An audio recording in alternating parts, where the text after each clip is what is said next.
여러분들은 혹시 마음이 이렇게 뒤숭숭하거나 아니면은 조금 예술적인 어떤 경험을 필요로 하실 때 박물관이나 미술관을 방문하신 경우가 있으신지 모르겠습니다. 저는 뭐 박물관은 좀 가는데요, 미술관은 좀 생소하긴 한데 오늘 이야기는 좀 미술관 이야기를 하려고 합니다. 미술관에 가면은요, 가이드가 있습니다. 그래서 여러분들이 이렇게 지나다니면서 작품을 응시하고 있으면 가이드가 와서 작가의 생애도 알려주고 작품의 의미도 알려주고 뭐 채색 기법이라든지 다양한 걸 알려줄 것 같습니다. 누가 방문하더라도 가이드 때문에 결국에는 저희들은 작품에 대한 확실한 의미를 알고 이런 작품이구나라는 것을 얻으면서 이 미술관에 방문한 어떤 기쁨을 누릴 수가 있을 것 같습니다. 그렇게 가이드의 입장에서 보면은 사람들에게 자세하게 안내해주고 필요한 모든 지식을 제공해주고 오늘도 많은 사람에게 유익한 지식을 제공해줬구나라고 하면서 이제 기쁜 마음으로 이제 퇴근을 할 것 같습니다. 18세기 때 있었던 일인데요. 순례 여행 중인 한 귀족 청년이 미술관에 방문을 하게 됐습니다. 누군지 모를 작품인데 본인은 이제 처음 보는 작품인데 계속해서 이제 시선이 끌리는 거죠. 한참을 응시하다가 눈물을 흘리기 시작합니다. 그래서 왜 저 사람이 눈물을 흘리는가 지나가는 사람도 궁금하고 이제 가이드도 옆에 와서 확인을 해보았는데 그림 밑에 이러한 글귀가 적혀 있었습니다. 제가 읽어드리겠습니다. 나는 너를 위하여 목숨을 버렸건만 너는 나를 위해 무엇을 하고 있느냐 라는 짐작을 하셨겠지만 그 그림은 이제 성화, 예수님에 대한 그림이었습니다.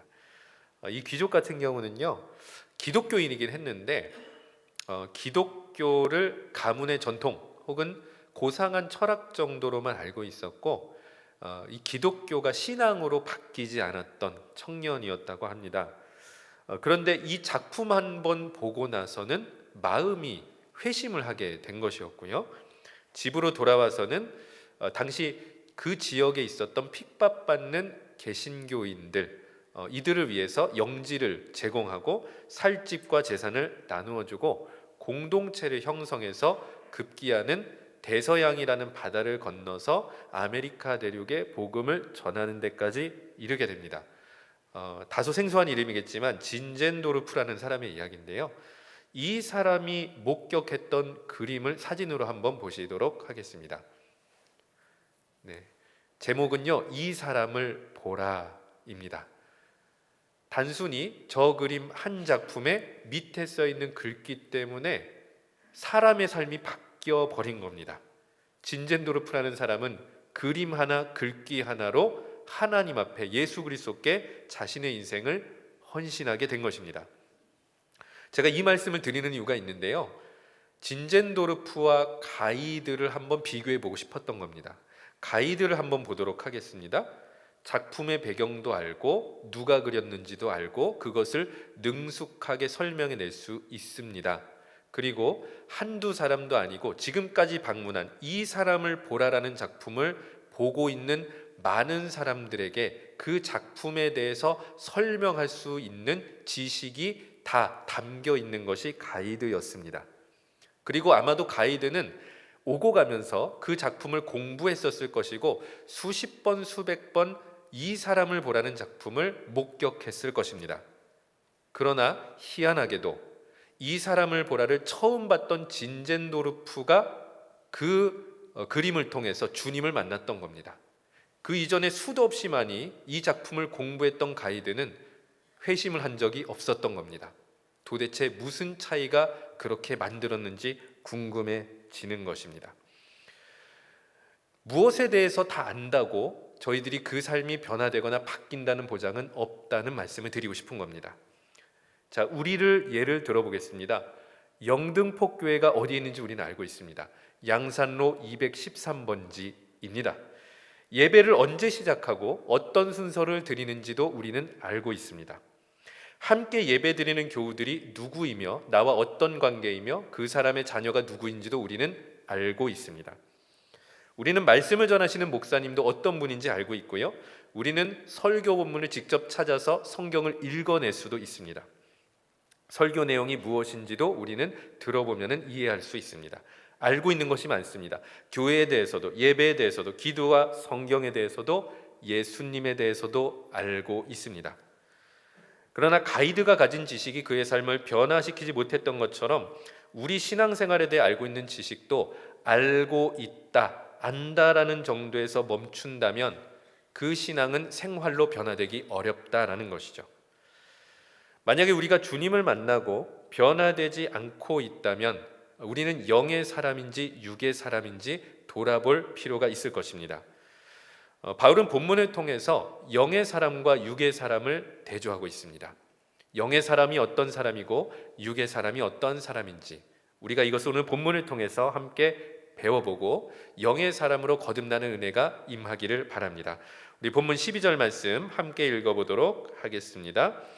우리가 세상의 영을 받지 아니하고 오직 하나님으로부터 온 영을 받았으니 이는 우리로 하여금 하나님께서 우리에게 은혜로 주신 것들을 알게 하려 하심이라. 아멘. 비교가 되는, 대조가 되는 개념이 등장을 하는데요. 세상의 영을 받은 사람과 그 다음에 하나님으로부터 온 영을, 성령을 받은 사람이 차이가 있다라는 것을 보여주고, 후반절에 보니까 성령을 받은 사람의 특징이 한 가지 나옵니다.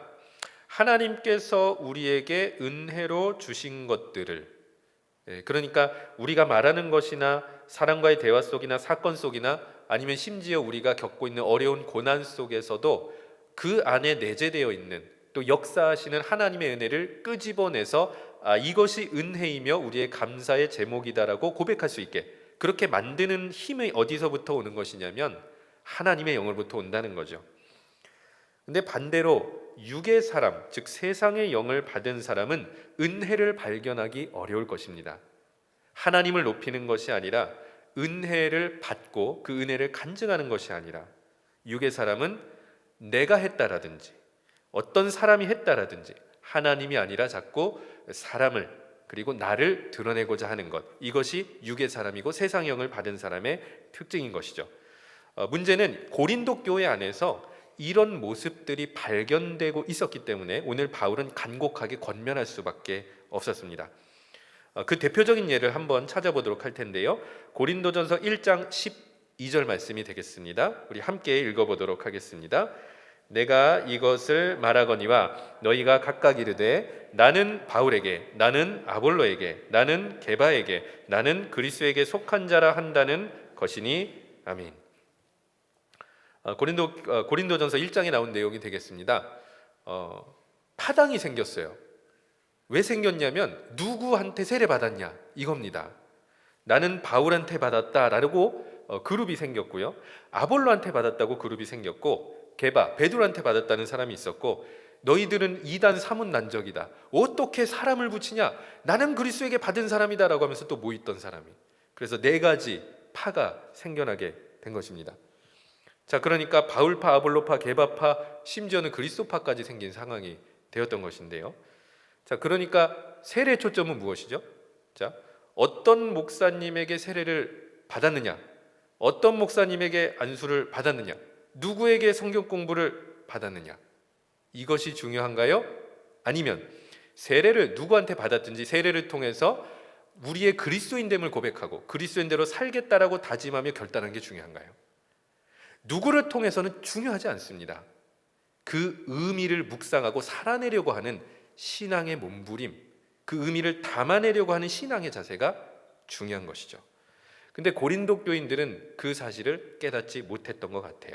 그래서 육적으로 접근하는 겁니다. 누구한테 받았느냐를 따지고 그것을 가지고 그룹을 만들어서 다툼과 갈등을 이뤘던 거죠. 사실 이러한 모습들은요, 천주교에서는 좀 중요할 수 있습니다. 왜냐하면 천주교는 하나님과 사람의 관계를 이어주는 매개자가 굉장히 중요한 역할을 하기 때문이지요. 구약성경도 마찬가지입니다.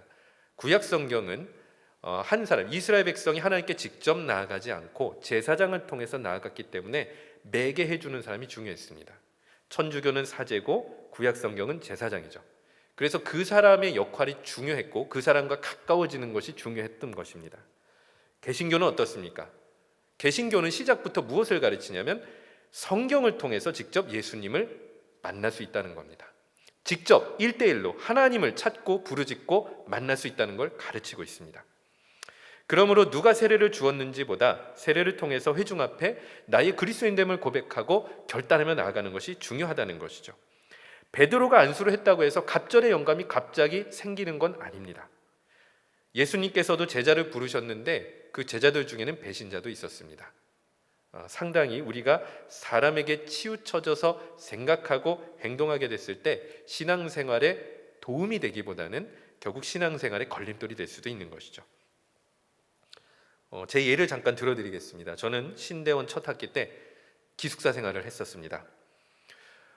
반대편 기숙사 친구를 그냥 만나서 교제하는데요, 서가가 보이더라고요. 근데 서가의 책의 두께가 요 정도 되는, 쪽수를 보니까 2,000쪽 정도 되는 한 권이요. 근데 이제 그게 한 서너 권 정도 꽂혀져 있더라고요. 제가 이제 무슨 생각을 했냐면요, 나는 꿀리기 싫은데 나도 저하고처럼 공부를 제대로 해봐야겠다라고 하면서 그 첫 학기 때 제가 책값으로만 100만 원 가까이 정말 많이 썼습니다. 그냥 매주 수업이 끝나면은 교재만 샀던 것이 아니라 이렇게 둘러보고 잘생긴 신학자나 아니면 제목이 멋있는 책부터, 두꺼운 책부터 골라가지고 서가에 꽂아놓기 시작했습니다. 근데 이제 마음의 동기는 뭐였냐면은 제가 이제 청년 때 예수를 믿었기 때문에 뭔가 다른 사람들에 비해서 뒤처졌다는 생각이 늘 있었습니다. 컴플렉스였죠.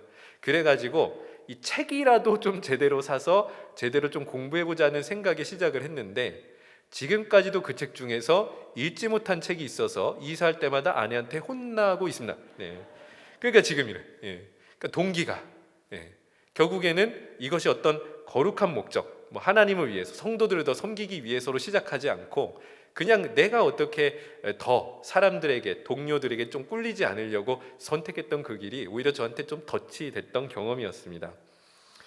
사랑하는 여러분, 육의 사람이라고 하는 건 결국 사람을 높이고 사람의 목적을 달성하는 데 더 치중하는 것 같습니다.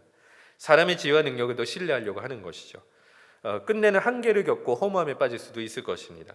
영의 사람은 반대입니다. 하나님을 높이고 끝까지 하나님을 의지하려고 하는 것이죠.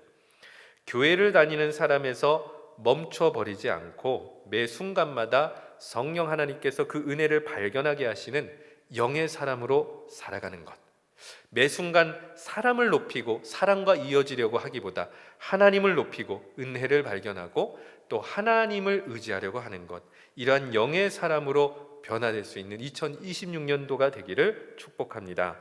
이어서 14절 말씀 함께 읽겠습니다. 육에 속한 사람은 성령의 일들을 받지 아니하나니 이는 그것들이 그에게는 어리석게 보임이요 또 그는 그것들을 알 수도 없나니 그러한 일은 영적으로 분별되기 때문이라. 아멘. 오늘 본문의 말씀에 보면은 결국 이 육에 속한 사람의 특징은 무엇이냐면 영의 일을 받지 않기 때문에 알 수도 없고 그것을 어리석다고 판단하는 겁니다. 그러니까 육의 사람과 영의 사람이 만나면 당연히 이 대화와 소통이 어려울 수밖에 없는 겁니다. 이해를 못하기 때문이죠. 영의 사람이 하는 일과 헌신과 섬김과 기도, 이것에 대해서 육의 사람은 도저히 이해를 할 수가 없습니다. 청년 때의 일이었는데요, 신앙생활에 이제 불이 붙으면 교회 가는 게 즐거워지잖아요. 그러니까 주일 예배만 드렸던 제가, 청년부 예배만 드렸던 제가 교회 다니는 시간이 늘어나게 됐습니다. 고등부에서도 봉사를 시작하게 됐고요. 그것만으로도 좀 부족하고 또 끝나고 나서 같은 청년들, 또래들과 교제하는 게 너무 행복해가지고 주중 예배도 나가고 이제 주중에 모임도 나가고 이렇게 시간을 점점 더 하나님 앞에 쏟기 시작했습니다. 이럴 때 부모님이 그 모습을 유심히 지켜보시다가 타협안을 점점 제시하기 시작하셨습니다. 야, 교회 다니는 거 뭐라고 안 할 테니까 일요일만 다니면 안 되겠냐? 라는 게 이제 요지였습니다. 그러면서 또 덧붙이기를, 야, 교회 다니는 거 좋은데 네 인생이 더 중요한 거 아니냐? 라고 하면서 이제 우선순위까지도 건드리기 시작하셨던 것이죠. 물론 그때는 예수님께 푹 빠져 있었기 때문에 그 얘기가 제 귀에 들려지지는 않았는데 부모님의 이 타이름이 압박으로 바뀌면서 마음의 부담감이 생겼습니다.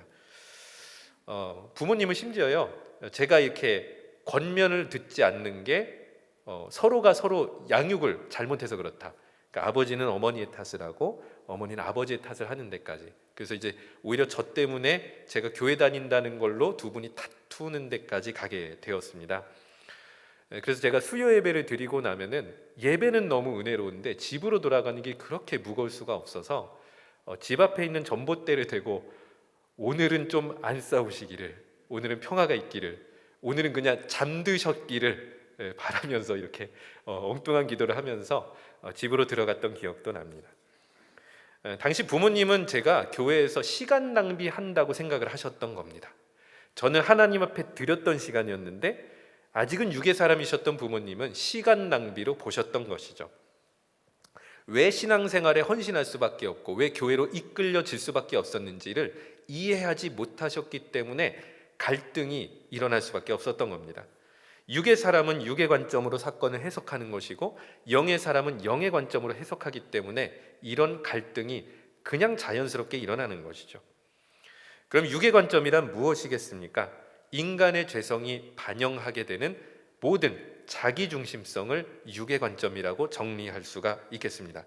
육의 관점으로 보면은 하나님보다도 내가 더 중요한 겁니다. 나의 주장이 중요하고 나의 의견이 중요하고 나의 삶이 중요하고 나의 시간이 중요한 겁니다. 그렇기 때문에 내가 아닌 다른 누군가를 위해서 다른 공동체를 위해서 헌신하는 걸 이해할 수가 없는 것이죠. 고린도전서 11장 17절 말씀 우리가 함께 읽어보도록 하겠습니다. 내가 명하는 이 일에 너희를 칭찬하지 아니하나니 이는 너희의 모임이 유익이 못되고 도리어 해로움이라. 아멘. 이 11장 17절 다음에 성찬에 대한 바울의 권면이 나오는데 권면의 핵심은 이것이었습니다. 성찬 때 기다려주지 않아서 배고픈 사람이 있지 않냐, 왜 배려를 안 해주느냐라는 거였습니다. 상대적으로 당시 이제 성찬은 지금 같은 형식은 아니고 먹을 것을 쌓아서 나누는 애찬의 형식이었는데 여유가 있거나 부유한 성도들은 바리바리 하인시켜서 쌓아가지고 자기들끼리 먹고 마시고 즐기고 포도주까지 마시는, 그래서 애찬의 시간에 오히려 취해 있기까지 할 정도로 그런 상황이었는데 일을 늦게 마친 가난한 노동자들이나 종들 같은 경우는 준비할 시간도 없이 허겁지겁 왔는데 이미 음식 냄새는 구수하게 풍기고 음식은 다 떨어져 있는 이런 상황에서 결국에는 함께 예배를 드리고 모임을 해야 되는, 그래서 굶주려 있는 사람들의 그 아픔과 고통과 섭섭함이 있었던 상황에 먼저 온 성도들이 왜 나중 온 성도들의 형편을 살피지 못하는지에 대해서 권면하는 내용이 기록이 되어 있습니다. 그러니까 같은 고린도 교회 안에 성도들인데도 불구하고 이런 모습을 보면은 육적인 모습이 더 드러났다라고 하는 거죠. 영의 사람은 어떤 사람이냐면 상대방을, 공동체를 더 배려하고 그들의 관점에서 섬기려고 하는 바로 그러한 모습이 영의 사람의 모습이기 때문이지요. 그래서 오히려 주님께서 주시는 피와 그리고 몸을 나누어야 될 이 성찬의 거룩한 시간이 서로에게 해를 끼치는, 상처를 입히는 시간으로 변질된 것에 대해서 이 고린도 교회 성도들을 향해 깊이 권면하고 있는 바울의 모습이 되겠습니다. 그러므로 영의 사람이라고 하는 것은 결국 남들보다 더 기도하거나 간증을 더 많이 해보거나 더 거룩해 보이는 사람처럼 보일지 모르겠지만 실제는 사실 영의 사람은 어떤 모습이냐면 내 옆에 있는 형제자매를 더 배려해주고 공감해주고 함께 해주는 것이 영의 사람의 진실된 모습일 수가 있는 것이죠. 내가 조금 더 불편하라도 감수하고 기다려줄 줄 아는 사람이 영의 사람인 것입니다. 그리고 영의 사람이 되려면 날마다 우리 마음에 우리의 힘과 능으로는 안 되기 때문에 주님께서 부어주시는 마음이 임해야만 우리는 영의 사람으로 살아갈 수가 있는 것이죠. 우리 본문 16절 말씀 함께 읽어보도록 하겠습니다. 누가 주의 마음을 알아서 주를 가르치겠느냐? 그러나 우리가 그리스도의 마음을 가졌느니라. 아멘. 자, 영의 사람은 어떤 사람입니까? 그리스도의 마음을 가진 사람이라는 것입니다. 그러면 이 그리스도의 마음, 말이나 삶에 그리스도의 마음이 배어나오는 사람일 텐데 그러면 그 마음은 구체적으로 어떤 마음일까요? 고린도 교회가 아니라 빌립보 교회 한번 이런 얘기를 한 적이 있습니다. 우리 빌립보서 2장 3절부터 4절 공동 번역으로 함께 읽어보도록 하겠습니다. 무슨 일에나 이기적인 야심이나 허영을 버리고 다만 겸손한 마음으로 서로 남을 자기보다 낮게 여기십시오. 저마다 제 실속만 차리지 말고 남의 이익도 돌보십시오. 아멘. 야심이나 허영을 버리고 겸손한 마음으로 돌아보라고 권면을 하고 있습니다. 그래서 겸손한 마음, 남을 낮게 여기는 마음, 자기 실속이 아니라 남의 이익을 돌볼 수 있는 마음이 그리스도의 마음이라는 것이고, 그 반대되는 육적인 마음은 무엇이냐면 이기적인 야심이나 허영입니다. 이기적인 야심이란 무엇이냐면 내가 무언가 크게 이루어 보겠다라는 마음이겠고요. 허영은 자기의 어떤 분수에 넘치는 필요 이상의 거칠애를 추구하는 것이 이제 허영이 되겠습니다. 그러니까 육의 사람은 그 마음이 이기적인 야심이나 허영에 쏠려 있어서 자꾸 겉모습에 치중하거나 아니면 내가 무언가를 이루어내려고 애쓰는 삶을 살아가게 되는 것입니다. 이런 야심과 허영에 사로잡히면 결국 궁극적으로는 하나님의 영광을 올리기보다는 자기 자신을 드러내게 그 결과가 나타날 수밖에 없는 거죠. 그래서 이러한 자기중심성을 하나님 앞에 정직하게 돌아보고 또 회개하고 그렇게 하나님의 은혜를 구할 때 우리는 점점 더 영의 사람으로 변화되는 것입니다. 신대원 때 일을 또 말씀을 드리고자 합니다. 저는 이제 신대원 2학년 때 첫 사역지를 가게 되었는데 제가 뭐 그렇게 인맥이 많진 않아서 이력서를 정말 많이 썼습니다. 20통 정도 이제 뜨면은 쓰고 뜨면은 쓰고 뜨면은 쓰고 뭐 이렇게 반복을 하게 되었는데요. 그러면서 이제 제가 상심을 하게 됐습니다. 감사함보다는 상심을 하게 됐는데 이유가 무엇이었냐면 주변 친구들의 사역지가 자꾸 비교가 되는 거죠. 학부 때부터 관계를 맺고 서로 추천해 주면서 소위 얘기하는 잘 나가는 교회로 나아가고 있는 그 학우들의 모습을 보고, 아니면 중대형 교회에서 소위 얘기한 중대형 교회에서 사역하는 학우들의 모습을 보고 축복하는 마음이 들고 나도 잘 준비해야겠다라고 돼야 되는데 점점 더 이 회신 없는 이력서 이메일을 보면서 마음이 바뀌기 시작합니다. 시샘하고 질투하는 저의 마음을 청직하게 돌아본 시간이 있었어요. 그러면서 제 솔직한 마음을 발견하게 됐습니다. 나도 누군가가 알아주는 저 교회 가서 사역하고 싶었던 거구나. 그저 사역자로 불러주신 주님의 은혜 감사해서 부르신 대로 가겠습니다라는 마음이 아니었고요. 그냥 그 교회 이름을 빗대어서 나도 이런 교회에서 사역합니다라고 말하고 싶었던 저의 그 솔직한 마음, 그 마음을 저는 발견하게 되었습니다. 그리고서 결국에는 20몇 통을 쓰고 하나님께서 새로운 교회로 첫 사역지로 부임하게 하셨습니다. 건축 중인 교회였는데 청소년부를 맡다가 이곳에서 사실은 하나님께서 그런 저의 마음을 연단해 주시고 싶었는지 다양한 경험을 하게 되셨는데요. 대표적인 거 하나만 말씀드리겠습니다. 저도 그 교회에서 생각지 못하게 타가부를 맡아서 경험한 적이 있었다. 영화부까지는 아니었고요. 뭐 저도 지금 기억이 납니다. 이렇게